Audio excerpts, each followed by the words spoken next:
गोलू मोलू और पक्के दोस्त थे। गोलू जहाँ दुबला पतला था, वहीं मोलू मोटा गोल मटोल। दोनों एक दूसरे पर जान देने का दम भरते थे, लेकिन उनकी जोड़ी देखकर लोगों की हंसी छूट जाती।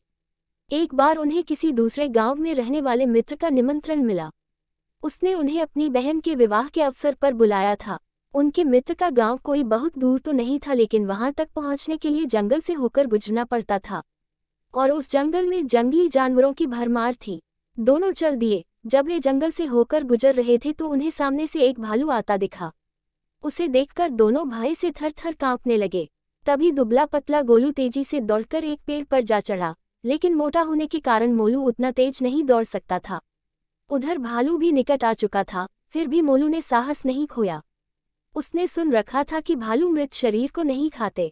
वह तुरंत जमीन पर लेट गए और सांस रोक ली। ऐसा अभिनय किया कि मानो शरीर में प्राण है ही नहीं। भालू गुर्राता हुआ मोलू के पास आया, उसके चेहरे व शरीर को सूंघा और उसे मृत समझकर आगे बढ़ गया।